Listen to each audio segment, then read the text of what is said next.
প্রিয়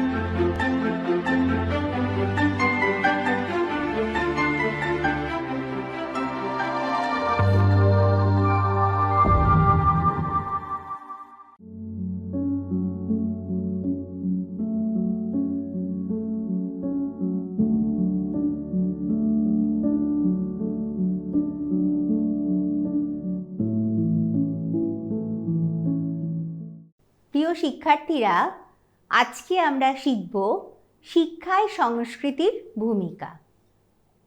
শিক্ষা এবং সংস্কৃতি একে অপরের সাথে গভীরভাবে সম্পর্কিত। শিক্ষা সংস্কৃতির প্রভাব গ্রহণ করে এবং সংস্কৃতির মাধ্যমে শিক্ষার উপকরণ এবং পদ্ধতি তৈরি হয়। আজকে যেটা আমরা দেখব যে কিভাবে শিক্ষায় এর প্রভাব পড়ে এবং সংস্কৃতির গুরুত্বটা কী। প্রথমত, শিক্ষাগত মূল্যবোধ সেটা কিন্তু আমাদের সংস্কৃতিকে প্রভাবিত করে। কারণ বিভিন্ন সংস্কৃতি এবং সব জায়গায় আলাদা আলাদা, তাদের মূল্যবোধ আলাদা, তাদের দৃষ্টিভঙ্গি আলাদা। শুধু পৃথিবী কেন, আমরা যদি আমাদের ভারতবর্ষকেই দেখি, আমাদের ভারতবর্ষে বহুবিধ সংস্কৃতি, উত্তর থেকে দক্ষিণ, পূর্ব থেকে পশ্চিমে তার বিস্তর ফারাক। তাহলে এই যে সংস্কৃতিগত পার্থক্য, সুতরাং সেখানে কিন্তু শিক্ষার যে পটভূমি বা মূল্যবোধ বা দৃষ্টিভঙ্গি সেটাও কিন্তু আলাদা হবে। সংস্কৃতির প্রভাব অনুসারে কিন্তু আমরা কি জানি, শিক্ষার লক্ষ্য নির্ধারিত হয়। শৃঙ্খলা, আচার আচরণ এগুলো কি মূল্যবোধ দিয়ে তৈরি হয়। সুতরাং যেহেতু মূল্যবোধ ও সংস্কৃতি ভেদে আলাদা হয়, তাই জন্য এগুলো কীরকম হবে তা কিন্তু খুব গুরুত্বপূর্ণভাবে দেখা যায় সংস্কৃতির দ্বারা নিয়ন্ত্রিত। এছাড়া আমরা কি দেখি, সমাজের একটি ক্ষুদ্র অংশ হচ্ছে পরিবার। প্রথমেই আমাদের শিক্ষা তৈরি হয় কোথা থেকে? পরিবার থেকে। তাহলে বিভিন্ন পরিবারে তাদের ঐতিহ্য, তাদের ধর্ম, তাদের সংস্কৃতি সেটাও কিন্তু আলাদা। সুতরাং একটি শ্রেণীকক্ষে যখন নানান পারিবারিক পটভূমি থেকে শিক্ষার্থীরা আসছে, সেক্ষেত্রে তাদের ধর্ম, তাদের ঐতিহ্য, তাদের পারিবারিক সংস্কৃতি এগুলোও আলাদা। সুতরাং এগুলোর প্রভাবও কিন্তু মূল্যবোধ এবং শিক্ষার ক্ষেত্রে পড়ে। শিক্ষার শৈলী এবং সাংস্কৃতিক বৈচিত্র্য। প্রথমেই মাথায় রাখতে হবে, আমাদের যে শিক্ষা, 21 শতকে যে শিক্ষা ব্যবস্থা বা শিক্ষানীতি, সেটা কিন্তু অন্তর্ভুক্তিমূলক। তাহলে অন্তর্ভুক্তি মানে কি? আমাদের নানান ডাইভার্সিটি বা বৈচিত্র্যকে মেনে নিতে হবে এবং তাদের অন্তর্ভুক্তি করতে হবে। তাহলে প্রথমে তাদেরকে মেনে নেওয়াটা খুব জরুরি। সহিষ্ণুতা, সেই সহিষ্ণুতা সবার আগে দরকার। সেই জন্য কি করতে হবে, যে শিক্ষার শৈলী কেমন হবে সেটা সংস্কৃতির উপর নির্ভরশীল। এখানে বলা যেতে পারে, আমরা যদি আমাদের প্রাচীন যুগের শিক্ষা ব্যবস্থায় দেখি, সেখানে কি ছিল? গুরুকুল ছিল। তোমাদের নিশ্চয়ই মনে আছে, বৈদিক যুগে যখন প্রথম আমরা ইতিহাসে শিক্ষার দানের যে সুবিধাগুলো দেখতে পাই, সেটা প্রথমেই ছিল বৈদিক যুগে, এবং সেটা ছিল গুরুকুল। গুরুকুল কি? সেখানে গুরু যা শেখাবেন তার বাড়িতে থেকে শিক্ষার্থী সেই সমস্ত শিক্ষা লাভ করত। তাহলে তখনকার সংস্কৃতিতে কি ছিল? গুরু কেন্দ্রিক বা শিক্ষক কেন্দ্রিক। তাহলে সেই যে শিক্ষাদান, সেখানে কি মনে করা হতো? শিক্ষার সমস্ত সোর্স বা আধার হচ্ছেন গুরু বা শিক্ষক। কিন্তু বর্তমানে কি হচ্ছে? দেখা যাচ্ছে শিক্ষার্থী কেন্দ্রিক। তাহলে আমরা যখন শিক্ষার কিভাবে গঠন বা পঠন পাঠন হবে সেটা যখন আমরা দেখব, তখন কিন্তু আমাদের শ্রেণীকক্ষে যে সমস্ত শিক্ষার্থীরা উপস্থিত তাদেরকেই প্রাধান্য দিতে হবে। কেন বলো তো এই প্রাধান্য আমরা তাদেরকে দেব?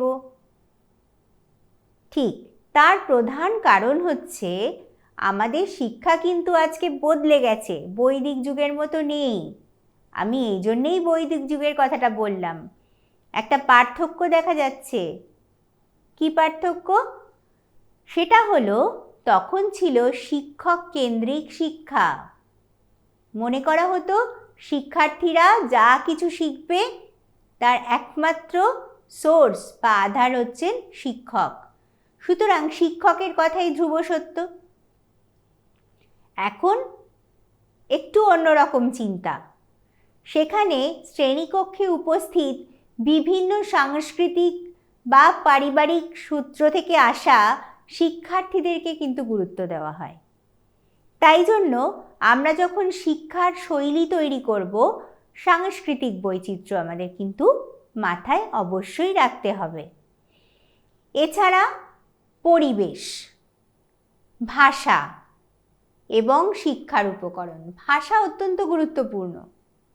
সবসময় কিন্তু মাতৃভাষার উপর একটা বিশেষ গুরুত্ব দেওয়া হয়, কারণ এটা ধরে নেওয়া হয় যে শিক্ষার্থী সবসময় মাতৃভাষায় অধিক স্বাচ্ছন্দ্য। তাই জন্য প্রাইমারি শিক্ষা বা বেসিক শিক্ষা, যে প্রাথমিক শিক্ষা যেটাকে আমরা বলি স্তর, সেখানে কিন্তু মাতৃভাষাকে গুরুত্ব দেওয়া হয়। এবং এটা মাথায় রাখতে হবে যে স্কুলের বা বিদ্যালয়ের পরিবেশ কখনোই যেন শিক্ষার্থীর যে সংস্কৃতি তার পরিপন্থী না হয়, এবং শিক্ষার যে উপকরণ সেগুলো যেন শিক্ষার্থীরা যে সমস্ত সাংস্কৃতিক পরিবেশ থেকে আসছে তার সঙ্গে সামঞ্জস্যপূর্ণ হয়। তাহলে দেখো, প্রত্যেকটা ক্ষেত্রে কিন্তু কিভাবে পঠন পাঠন হবে, কিভাবে আমরা বাকিদেরকে ইনভলভ করব, কারণ শিক্ষা মানে শুধুমাত্র শিক্ষক আর শিক্ষার্থী নয়। শিক্ষা মানে সমাজের বিভিন্ন স্তরে শিক্ষার্থীরা যেখান থেকে আসছেন তাদের বাবা মা, বা স্কুলটা বা কলেজটা যেই পরিবেশে, আশপাশের যে মানুষজন, তারা কিন্তু সবাই এই শিক্ষার পদ্ধতির অন্তর্ভুক্ত। সুতরাং সেক্ষেত্রে শিক্ষার্থীর কথা মাথায় রাখতে হবে। আমাদের তাদের সামাজিক বৈচিত্র্য নিয়ে কিন্তু শিক্ষা শৈলী তৈরি করতে হবে। তো ভাষার বৈচিত্র্য আমরা যেমন দেখি, ভারতবর্ষ মাল্টিগ্লটাল বা বহু ভাষাভাষী মানুষের বাস এখানে। তাহলে যখন আমরা শিক্ষার শৈলী তৈরি করি বা শিক্ষা কীরকম হবে সেটা আমরা ভাবি, আমরা কিন্তু প্রধানত মাতৃভাষাকে খুব গুরুত্ব দিই। অন্তত প্রাথমিক স্তরে শিক্ষা মাতৃভাষার মাধ্যমে দেওয়ার সপক্ষে অনেকেই যুক্তি প্রদান করেন। তার কারণ হচ্ছে এই যে বয়স, এই বয়সে শিক্ষা যদি মাতৃভাষার মাধ্যমে হয়, শিক্ষার্থী নিজের সংস্কৃতিকে আরও সুন্দর করে চিনতে পারবে এবং বিদ্যালয়ের পরিবেশে স্বচ্ছন্দ বোধ করবে। ভাষা যেহেতু খুব গুরুত্বপূর্ণ, এবং আমরা যখন শিক্ষার কথা বলি, শিক্ষা শুধুমাত্র তো জ্ঞান আহরণ নয়। বর্তমান শিক্ষা ব্যবস্থায় শিক্ষা কিন্তু বিভিন্ন দক্ষতারও যোগফল। এই দক্ষতার মধ্যে যোগাযোগের দক্ষতা খুব গুরুত্বপূর্ণ। আর তোমরা তো জানো যোগাযোগ কিভাবে হয়, ভাষার মাধ্যমে হয়। এখানে কিন্তু বুঝতে হবে ভাষা মানে শুধু কথ্য ভাষা নয়, শরীরের ভাষাও খুব গুরুত্বপূর্ণ। যেমন ধরো, আমাদের ভারতীয় সংস্কৃতিতে আমরা যদি কাউকে স্বাগতম জানাই, আমরা কি করি? হাত জোড় করে নমস্কার করি। তাহলে মুখে আমি যদি ওয়েলকাম কথাটা নাও বলি, তোমার বাড়িতে যখন গেস্ট আসে তুমি যদি তাকে হাত জোড় করে নমস্কার করো, বা কারোর সাথে পরিচিতি হচ্ছে তখন তাকে নমস্কার করো, সেটাও কিন্তু তোমার সংস্কৃতিকেই তুলে ধরছে।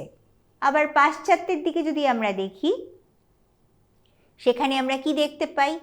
সেখানে কেউ যখন কারোর সঙ্গে নতুন পরিচিতি ঘটে বা আলাপচারিতা শুরু করে, হাতে হাত ধরে করমর্দন বা হ্যান্ডশেক করে।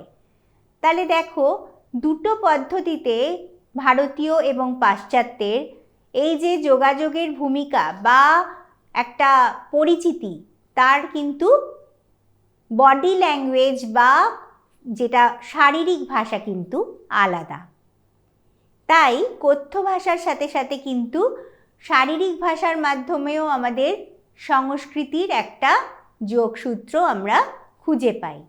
তাই ভাষা শিক্ষার একটা গুরুত্বপূর্ণ দিক, কারণ তুমি যখন মত প্রকাশ করছো বা শিক্ষকের থেকে কিছু শিখছো, তিনি একটা ভাষার মাধ্যমেই তো বলবেন। যোগাযোগের মাধ্যমই হলো ভাষা, সেটা মৌখিক ভাষা হতে পারে, সেটা বডি ল্যাঙ্গুয়েজ বা শারীরিক ভাষা হতে পারে।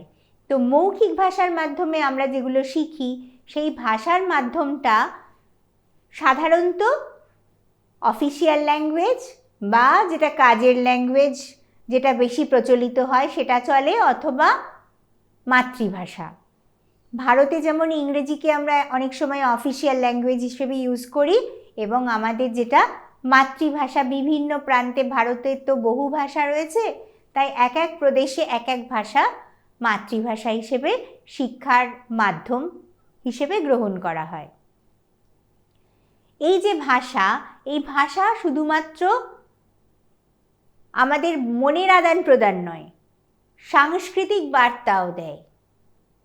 তার মাধ্যমে কিন্তু বিভিন্ন ইতিহাস, জাতির যে ইতিহাস, সেটা কিন্তু প্রকাশ পায় আমাদের ভাষার মাধ্যমে। তাই জন্য আমরা জানি রবীন্দ্রনাথ ঠাকুর, যিনি বিখ্যাত শুধুমাত্র কবি ছিলেন না, শিক্ষাবিদ ছিলেন, তিনি কিন্তু ভাষার গুরুত্ব এবং মাতৃভাষার গুরুত্ব তিনি উপলব্ধি করেছিলেন। তাই তার শান্তিনিকেতনে প্রতিষ্ঠিত বিশ্বভারতী, যেখানে তিনি কিন্তু মাতৃভাষার মাধ্যমে শিক্ষাদানকে বিশেষ গুরুত্ব দিয়েছিলেন, কারণ একটি জাতির ভাষা সেই জাতির পরিচয়। তাই শিক্ষার্থীদের মধ্যে ভাষার গুরুত্ব, যেটার সাথে সাংস্কৃতিক যোগাযোগ এবং শিক্ষার মাধ্যম হিসেবে খুবই গুরুত্বপূর্ণ একটা উপকরণ হয়ে ওঠে ভাষা। এরপর আমরা দেখব পাঠ্যক্রমে সাংস্কৃতিক প্রভাব বা সংস্কৃতির কী প্রভাব। সংস্কৃতির দ্বারা কিন্তু পাঠ্যক্রম নিয়ন্ত্রিত হয়। কি আমরা পড়াবো, কোনভাবে পড়াবো, পাঠ্যক্রম কিভাবে তৈরি হবে, সেটা কিন্তু সংস্কৃতির একটা গুরুত্বপূর্ণ প্রভাব থাকে। এছাড়া ধর্ম, যদি কোনো মিশনারি স্কুল হয়, সেখানে কিন্তু তার একটা নির্দিষ্ট ধর্ম থাকে। সেই যে ধর্মের দ্বারা সেই স্কুলটি বা বিদ্যালয়টি, শিক্ষা প্রতিষ্ঠানটি চালিত, তারা কিন্তু এই পাঠ্যক্রমে তাদের ওই ধর্মীয় একটা পাঠ সবসময় দিয়ে থাকেন, কারণ এটা তাদের সংস্কৃতির অঙ্গ। এছাড়া ইতিহাস, যেমন ধরো আমাদের পশ্চিমবঙ্গের কথা যদি আমরা বলি, পশ্চিমবঙ্গের ক্ষেত্রে আমাদের যে স্থানীয় ইতিহাস, সেটা অত্যন্ত গুরুত্বপূর্ণ। তাই জন্য কিন্তু বাংলার ইতিহাস বা স্বাধীনতায় বাংলার অবদান, এরকম একটা পাঠ আমাদের কিন্তু পড়ানো হয় ইতিহাসে। তাহলে দেখো, এই যে পাঠটা পড়ানোর উদ্দেশ্য কি? শিক্ষার্থীকে আমাদের সাহিত্য, সংস্কৃতি, ইতিহাস সম্পর্কে জ্ঞান দেওয়া বা একটা ধারণা দেওয়া। এবার আসি সাহিত্য। সাহিত্যও কিন্তু একটি গুরুত্বপূর্ণ দিক। যেমন ধরো বাঙালিদের ক্ষেত্রে রবীন্দ্রনাথ বা বাংলায় যারা লিখেছেন বিভিন্ন লেখক, তাদের কথা কিন্তু পড়ানো হয়।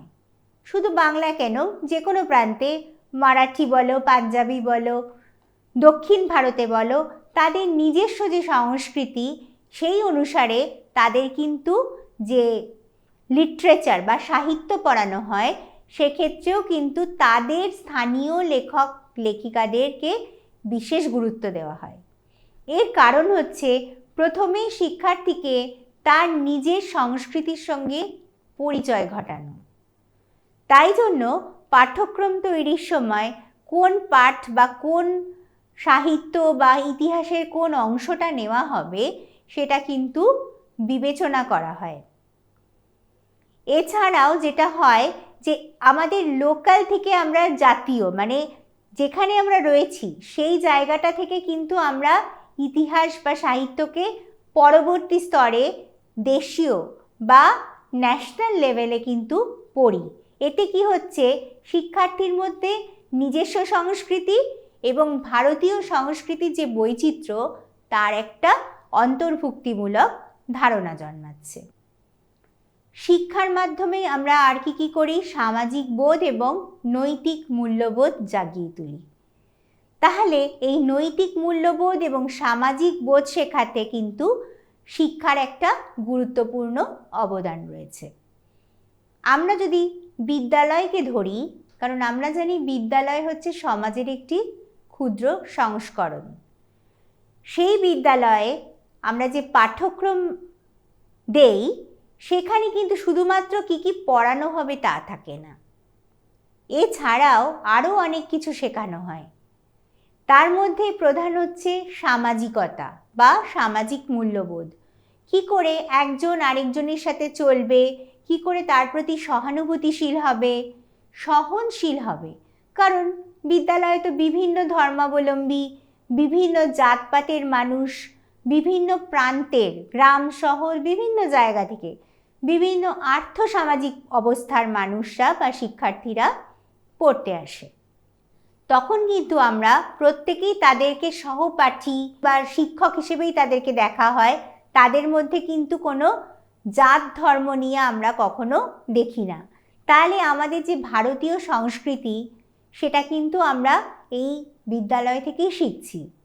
এবং প্রত্যেকের প্রতি একটা শ্রদ্ধাশীল হওয়া, সব কিছুকে মেনে নেওয়া, যে বৈচিত্র্য, সবাই বৈচিত্র্যনীয় মানুষ, এই যে একটা সংমিশ্রিত ধারণা, ঐতিহ্য, সেটা কিন্তু আমরা বিদ্যালয় থেকেই পাই। এবং এই ধরনের নৈতিকতা বোধ বিদ্যালয়ে আমরা ব্যবহার বা প্র্যাকটিসেরও সুযোগ পাই, কারণ সেখানে নানা জায়গা থেকে আসছে নানান মানুষ।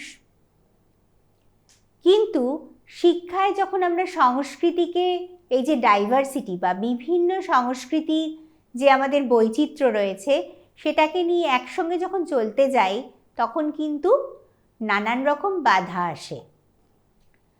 প্রথমত যে সাংস্কৃতিক পার্থক্য, উদাহরণস্বরূপ বলা যায় কোনো আদিবাসী শিক্ষার্থী যদি আজকে অন্য কোনো একটা শিক্ষা প্রতিষ্ঠানে আসে এবং সেখানে আসার পরে তাকে যদি ঠিকঠাকভাবে না মানিয়ে নেওয়া হয়, অন্তর্ভুক্ত করা যায়, তাহলে কিন্তু সে খুব একাকিত্ব বোধ করবে এবং সেক্ষেত্রে তাকে ঠিকঠাক মতন পাঠদান করাও সম্ভব হবে না। সুতরাং এই যে তাকে নিয়ে চলা, প্রত্যেককে নিয়ে চলা, একসঙ্গে অন্তর্ভুক্ত হয়ে চলা, সেটা কিন্তু সবথেকে বড় চ্যালেঞ্জ। কারণ বিভিন্ন শিক্ষার্থী আসছে, তাদের বিভিন্ন বাড়ির পরিবেশ, সেই পরিবেশের যে বৈচিত্র্য তাদের মধ্যে প্রকাশ করা এবং তাদের বুঝিয়ে বলা, এটা কিন্তু শিক্ষকের একটা কাজ। সংস্কৃতির ধারণা বুঝতে গেলে আমাদের কিছু কিছু জায়গাকে দেখতে হবে, যেগুলো দেখলে আমরা বুঝবো যে সেগুলো কিভাবে শিক্ষার মাধ্যমে প্রভাবিত হচ্ছে। যেমন আমরা যখন বিদ্যালয়ে যাচ্ছি বা ভারতের মতো একটা বৈচিত্র্যপূর্ণ দেশে, আমরা কি জানি বিভিন্ন বিশ্বাসের মানুষ রয়েছে। সেটা ধর্মীয় বিশ্বাস হতে পারে, তাদের বিভিন্ন আচার আচরণ, কাস্টমস রয়েছে, মূল্যবোধ রয়েছে। তো সেইগুলো কিন্তু আমাদের যখন আমরা বিদ্যালয়ে যাচ্ছি বা একটা শিক্ষার প্রাঙ্গণে যাচ্ছি, তার কিন্তু একত্রীকরণের প্রয়োজন আছে। এই একত্রীকরণের মাধ্যমে কিন্তু অন্তর্ভুক্তি সম্ভব। তারপর যেটা হচ্ছে সমাজে প্রচলিত রীতিনীতি, মানে বিভিন্ন সমাজে তার মধ্যে একটা বৈচিত্র্য রয়েছে, সুতরাং তাদের যে সাংস্কৃতিক রীতিনীতি সেগুলোও আলাদা। বিভিন্ন ধর্মের ক্ষেত্রে বিভিন্ন নিয়ম, এবং তার প্র্যাকটিক্যালি তার যখন প্র্যাকটিসে তারা যাচ্ছে, তারা কিন্তু সেগুলোকে প্র্যাকটিস করছে। অনেক সময় এটাও হয় যে তার মধ্যে একটা কন্ট্রাডিকশন বা পার্থক্য থেকে যাচ্ছে। এবং এই যে ধর্মীয় রীতিনীতি বা পরিবারের রীতিনীতি, সেটা কিন্তু একটা জেনারেশন থেকে আরেকটা জেনারেশনের মধ্যে ট্রান্সফার হচ্ছে। এবং এটাও একটা শিক্ষা। মানে শিক্ষা মানে কিন্তু আজকে আমাদের যে বিষয়টা, শুধুমাত্র প্রথাগত শিক্ষা নয়। শিক্ষা মানে কিন্তু যেটা জীবনব্যাপী শিক্ষা, তার মাধ্যমেও সামাজিক রীতিনীতিগুলো কিন্তু এক জেনারেশন থেকে আরেক জেনারেশনের কাছে চলে যায়। ভাষা ও যোগাযোগ, এটা তো অবশ্যই আমাদের যে সাংস্কৃতিক আদান প্রদান তার একটা মাধ্যম। সেখানে মানুষ কিভাবে চিন্তা করছে, মানুষ কিভাবে ভাষা ব্যবহার করছে, কিভাবে কথা বলছে একে অপরের সাথে পৃথিবীর বিভিন্ন প্রান্তে, সেইগুলো কিন্তু খুব গুরুত্বপূর্ণ। আমি একটা উদাহরণ দিতে পারি। আমাদের ভারতীয় সংস্কৃতিতে আমরা কিন্তু সবসময় যে ধন্যবাদ বলি, কেউ থ্যাংক ইউ বললো বা ধন্যবাদ বললো, আমরা তখন ওয়েলকাম বলি, এটা হয়তো আমরা সবসময় বলি না। কিন্তু একজন বাইরের দেশ থেকে কেউ এসছেন, পশ্চিম দেশ থেকে, তার দেশে থ্যাংক ইউ বললে সঙ্গে সঙ্গে ওয়েলকাম বলতে হয়। তো ভারতীয় কোনো ব্যক্তি হয়তো তাতে অভ্যস্ত নন, এটা কিন্তু তার কাছে কোনো মনে হতেই পারে কি আমাকে কেন বললো না। তাহলে এই যে ভাষা ও যোগাযোগ, এগুলো কিন্তু সংস্কৃতি দ্বারা নিয়ন্ত্রিত হয়। আমাদের ক্ষেত্রে কেউ থ্যাংক ইউ বললে আমরা একটা স্মাইলও দিতে পারি। তাহলে কি নন ভার্বাল ভাষার মাধ্যমে বা শারীরিক ভাষার মাধ্যমে আমরা কিন্তু তাকে ওই ওয়েলকাম কথাটা বলছি, মুখে না বললেও। কিন্তু এই যে ভাষার ছোট ছোট নুয়ান্সেস বা ছোট ছোট দিকগুলো রয়েছে, যেগুলো খুব গুরুত্বপূর্ণ, ছোট বলবো না, সূক্ষ্ম, এই সূক্ষ্ম দিকগুলো কিন্তু ভাষা এবং যোগাযোগ স্থাপনের ক্ষেত্রে খুব গুরুত্বপূর্ণ একে অপরের সাথে। এবং শিক্ষার মাধ্যমে বিভিন্ন সংস্কৃতি, এই যে বৈচিত্র্য, সেটা কিন্তু আমরা বুঝতে পারি বা জানতে পারি। তারপরে আরেকটা গুরুত্বপূর্ণ দিক যেটার মাধ্যমে সংস্কৃতি আমাদের মধ্যে দিয়ে প্রবাহিত হয়, সেটা হচ্ছে কলা ও সাহিত্য বা আর্ট অ্যান্ড কালচার।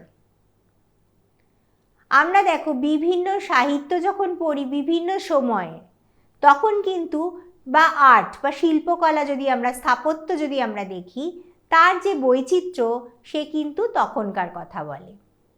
আমি উদাহরণস্বরূপ বলি, ইতিহাস যখন আমরা পড়ি তখন আমরা কি বলি, মুঘল স্থাপত্য, তারপরে রাজপুত স্থাপত্য। তাহলে দেখো প্রত্যেকটা স্থাপত্যের কিন্তু নাম আছে।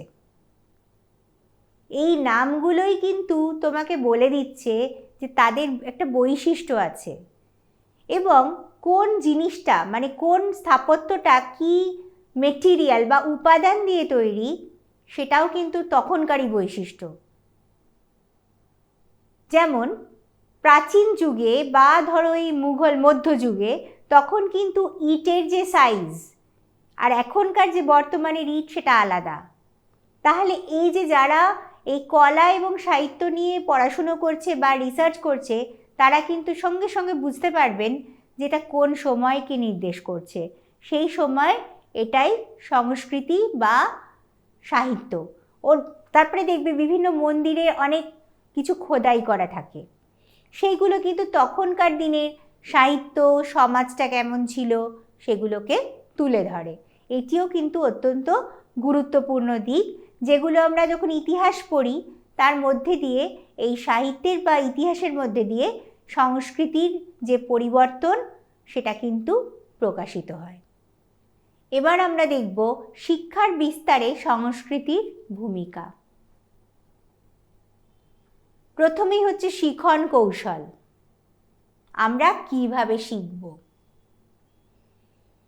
এইখানে দেখো খুব গুরুত্বপূর্ণ, আজকে আমরা পার্সোনালাইজড বা ইন্ডিভিজুয়ালাইজড এডুকেশনের কথা বলছি। তার মানে কি, ব্যক্তিকেন্দ্রিক। সেখানে শিক্ষকের গুরুত্ব মানে ফিজিক্যালি শিক্ষক হয়তো প্রেজেন্ট নাও থাকতে পারেন, ডিজিটালিও হতে পারে পড়াশুনো। আমরা যে ডিজিটাল ওয়ার্ল্ডের দিকে যাচ্ছি, আমাদের যে একটা নতুন সংস্কৃতি তৈরি হচ্ছে, তার কিন্তু আমরা এখানে একটা শিখন কৌশলেই তার একটা আভাস পাই। ক্লাসরুমের ক্ষেত্রে কি হয়, ট্র্যাডিশনাল বা যেটা চিরাচরিত ক্লাসরুম, সেখানে আমরা কি দেখি, সেখানে সবাই একসাথে বসে একই জিনিস শিখছি। সেখানে একটা সহযোগিতা, সহমর্মিতা, এই সমস্ত জিনিসগুলো আমরা দেখতে পাই। কিন্তু এখন আমাদের জীবনটাও অনেকটা ইন্ডিভিজুয়ালিস্টিক হচ্ছে, কালেকটিভের থেকে, তার মানে সমষ্টির থেকে আমরা ব্যক্তিকে গুরুত্ব দেওয়া শুরু করেছি। আমাদের শিখন কৌশলেও কিন্তু তার একটা প্রতিফলন লক্ষ্য করা যায়। তারপরে আসছে বিশ্বাস ও মূল্যবোধ। পশ্চিমী যে সংস্কৃতি সেখানে ব্যক্তি কিন্তু খুব গুরুত্বপূর্ণ, সমষ্টির থেকে ব্যক্তিকে গুরুত্ব দেওয়া হয়। সেই জন্য তাদের যে বিশ্বাসগুলো বা তাদের যে ধারণাগুলো, শিক্ষা পদ্ধতি, শিখন পদ্ধতি, সেগুলো কিন্তু অনেকটাই বেশি ব্যক্তিকেন্দ্রিক। আমাদের দেশে ভারতীয় সংস্কৃতিতে কিন্তু কালেকটিভিজম বা সমষ্টির গুরুত্ব খুব বেশি। তাই আমাদের অনেক রকম সমষ্টি বা যেটা একটা গ্রুপ, দলগতভাবে সব কিছু করার প্রবণতা, সব থাকার প্রবণতা, মূল্যবোধ, যেমন ধরো পারিবারিক মূল্যবোধ। আমাদের এখানে কিন্তু পারিবারিক মূল্যবোধে 3-4 জেনারেশন একসাথে থাকছে, কারণ তাদের মনে হয়েছে বাবা মা, দাদু ঠাকুমা, গ্র্যান্ড প্যারেন্টস সবাইকে নিয়ে থাকবো, সবাইকে নিয়ে ভালো থাকা। এই যে বিশ্বাস বা এই মূল্যবোধ, সেটা কিন্তু আমাদের জীবনকে নিয়ন্ত্রণ করে। তারপর যোগাযোগ, সেখানেও কিন্তু আমরা দেখতে পাই কিভাবে যোগাযোগ করব, কি ধরনের যোগাযোগ হবে, তার যে স্টাইল, সেটার যে স্টুডেন্ট টিচারের ইন্টারাকশন। উদাহরণস্বরূপ বলা যায় যে আমাদের স্কুলে আমরা টিচারকে অনেক সময় স্যার ম্যাডাম এরকমভাবে ডাকি, কিন্তু পশ্চিমী কালচারে দেখা যায় তারা মিস্টার বলে তার যে সারনেম সেটা দিয়ে সম্বোধন করছেন, অনেক অফিসিয়াল। ওটা ওদের কালচার। তাহলে শিক্ষক শিক্ষার্থীর শুধুমাত্র কিভাবে পাঠদান হবে তাই নয়, ব্যক্তিগত যে সম্পর্ক সেটাও কিন্তু নিজস্ব নিজস্ব সংস্কৃতির উপর নির্ভর করে। তারপর যেটা আসছে সামাজিক রীতিনীতি বা সোশ্যাল নর্মস। সামাজিক রীতিনীতি কিন্তু খুব গুরুত্বপূর্ণ, কারণ যে কালচার বা সংস্কৃতি সেটা কিন্তু সমাজের সাথে অঙ্গাঙ্গিভাবে জড়িত। সেই জন্য বিভিন্ন কালচারাল বা সাংস্কৃতিক যে রীতিনীতি, সেটা কিন্তু শিক্ষার্থীর আচার আচরণ, তার ব্যবহার এবং পড়াশুনোর ক্ষেত্রে তার কি ফল হবে, কতটা সে এগোবে, কতটা সে মোটিভেটেড বা তার প্রেরণা আছে, সেটাকেও নিয়ন্ত্রণ করে। এবার আমরা দেখব পাঠ্যক্রমের সঙ্গে সংস্কৃতির সম্পর্ক। পাঠ্যক্রম যখন বানানো হয় তখন প্রধান হচ্ছে কি পড়ানো হবে বা কন্টেন্ট।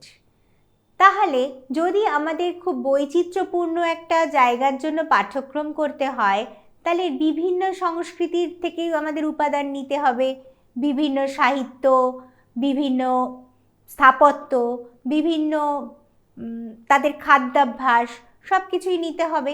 তাহলে এই যে বৈচিত্র্য, সেটা যেন আমরা আমাদের ওই পাঠ্যসূচির মধ্যে, পাঠ্যক্রমে যে পাঠ্যসূচি বা যেটা পড়ানো হবে, তাতে করে কিন্তু যেন গ্রহণ করা হয়।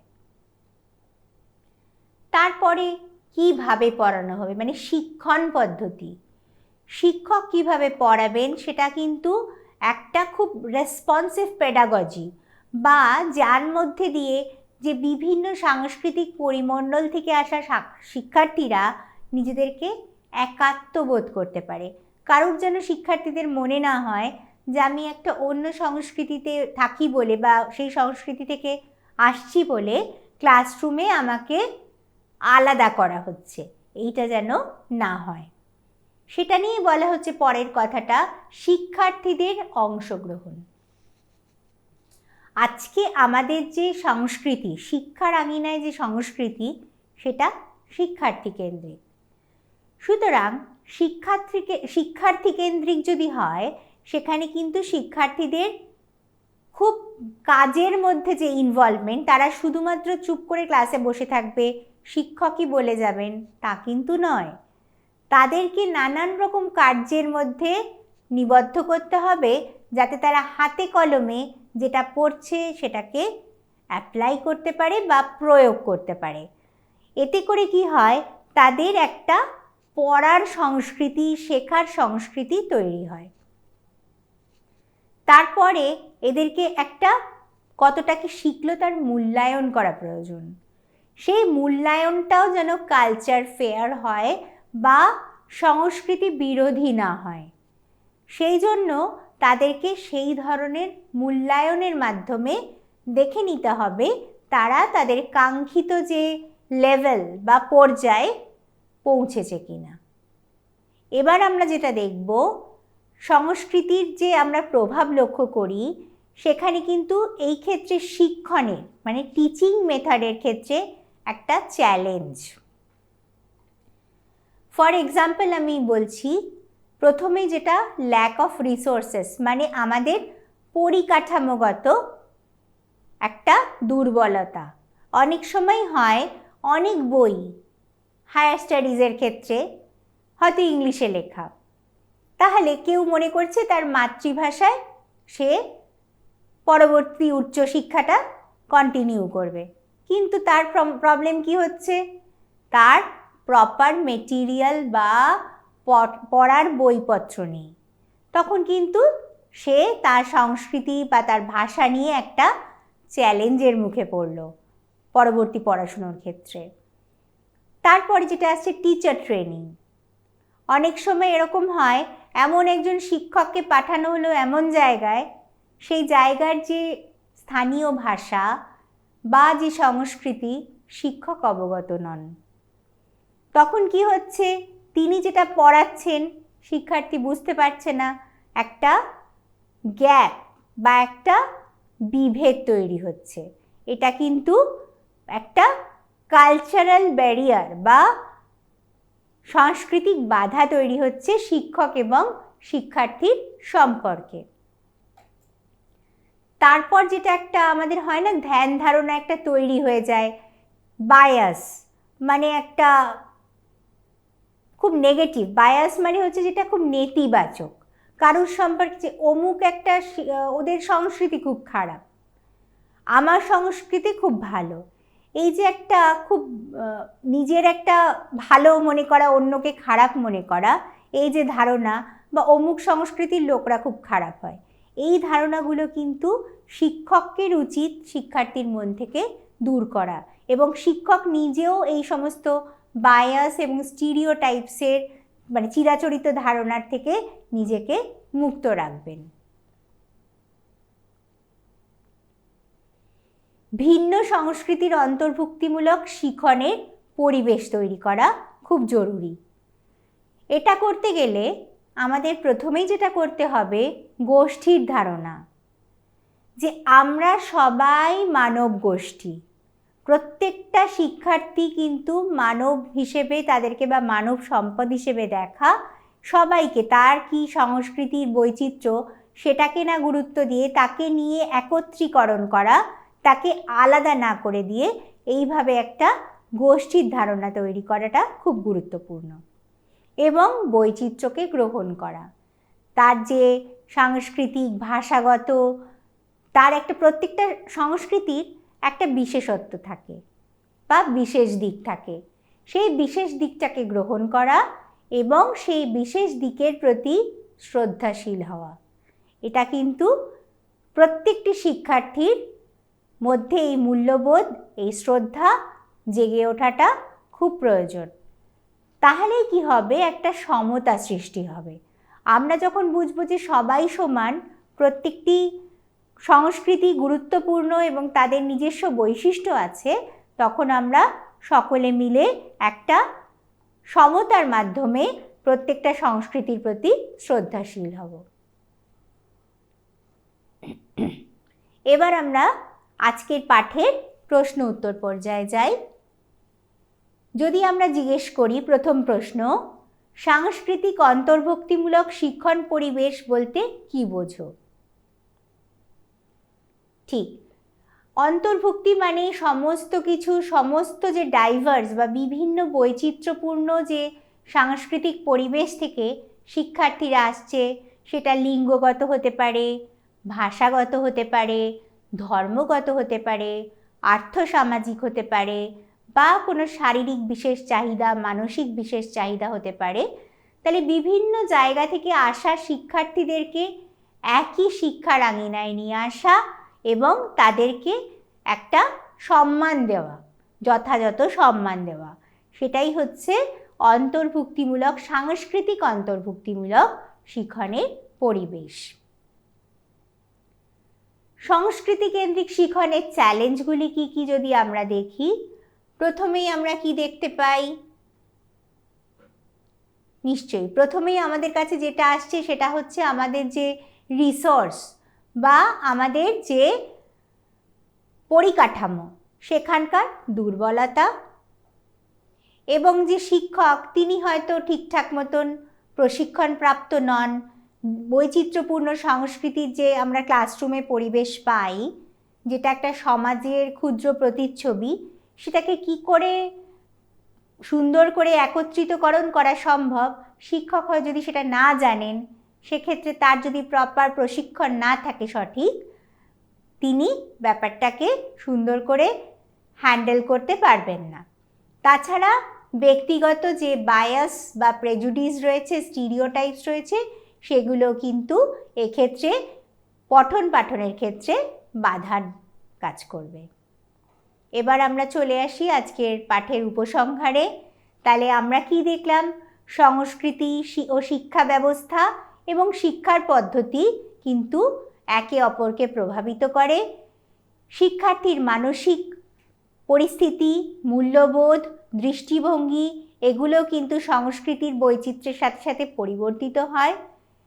একটি সুসংহত শিক্ষা প্রতিষ্ঠান বা শিক্ষা ব্যবস্থা গঠন তখনই করা সম্ভব যখন আমাদের যে সাংস্কৃতিক বৈচিত্র্য আছে সেটাকে স্বীকার করা এবং সেটার প্রতি শ্রদ্ধাশীল হয়ে অন্তর্ভুক্তিমূলক শিক্ষাদান করা। ধন্যবাদ।